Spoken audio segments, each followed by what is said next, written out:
ખજાના આજે આપણે લાવ્યા છીએ સોલ્યુશન મમ્મી અને બાળકો વચ્ચેનું કે દરેક ઘરનો સામાન્ય પ્રોબ્લેમ હોય છે કે સવારમાં ઘણી વખત બાળકોને કશું ખાવાનું ગમતું હોતું નથી અને ઉતાવળ પણ હોય છે, તેના લીધે તે ખાવાથી આનાકાની કરતા હોય છે અને સવારમાં તો આપણા શરીરની રચના જ એ ટાઈપની છે કે આપણા શરીરને સવારે વધારે એનર્જીની જરૂર હોય છે, એટલે આજે આપણે પ્રોટીન મિલ્કશેક બનાવીએ છીએ અને સરસ મજાનું એનર્જી ડ્રિંક, એટલે તે ગમે તેવી ઉતાવળ હોય તે તો ફટાફટ તે પી શકે.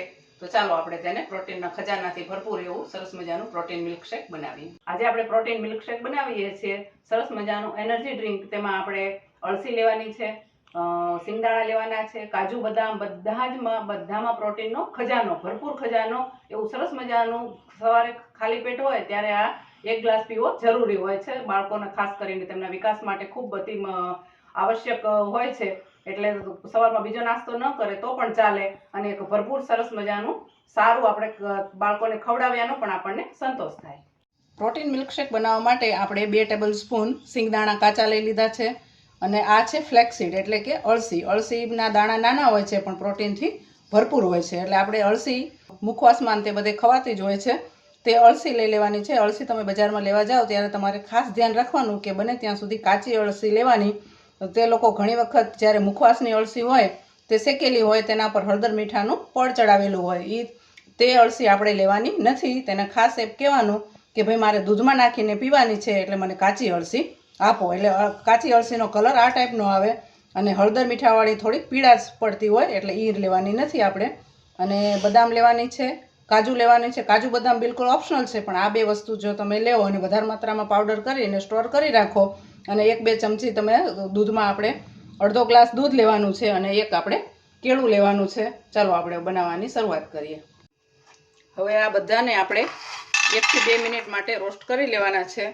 થોડું તેને કચાશ દૂર થઈ જાય ત્યાં સુધી જ રોસ્ટ કરવાના છે અને પછી તેનો પાવડર બનાવવાનો છે. આપણે 2 મિનિટ માટે આપણે બધું શેકી લીધું છે, એટલે હવે ગેસ બંધ કરી દઈએ છીએ અને થોડું ઠંડુ થાય એટલે તેને મિક્સીમાં પીસી લઈએ.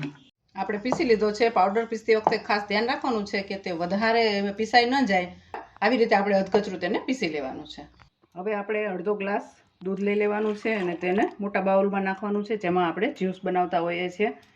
તેમાં 2 ટેબલ સ્પૂન આપણે જે અત્યારે પાવડર તૈયાર કરીને રાખ્યો તે એડ કરવાનો છે અને 1 કેળાના નાના ટુકડા કરીને તેમાં ઉમેરી દેવાનું છે. હવે આપણે આ બધાનો મિલ્કશેક બનાવી લઈશું. મિલ્કશેક આપણો રેડી થઈ ગયો છે. હવે આપણે તેને ગ્લાસમાં કાઢી લઈએ. પ્રોટીન મિલ્કશેક આપણો તૈયાર થઈ ગયો છે. બાળકો માટે ફક્ત ખાલી 1 ગ્લાસ દૂધ પૂરતો નથી, તેમના માટે આવી રીતે કેળું અને પ્રોટીન પાવડર ઉમેરીને પીવાથી ખૂબ જ તેમને ફાયદો થાય છે. એટલે આ એક સરસ મજાનું સવારનું આપણું મિલ્કશેક તૈયાર થઈ ગયું છે. વચ્ચે વચ્ચે થોડી કેળાની બાઇટ્સ આવશે એટલે તેમને એ પણ મજા આવશે અને સરસ મજાનું આ એકદમ બહુ સ્વાદિષ્ટ મિલ્કશેક લાગે છે. તમે આવી રીતે વધુ માત્રામાં પણ પ્રોટીન પાવડર તૈયાર કરીને રાખી શકો છો.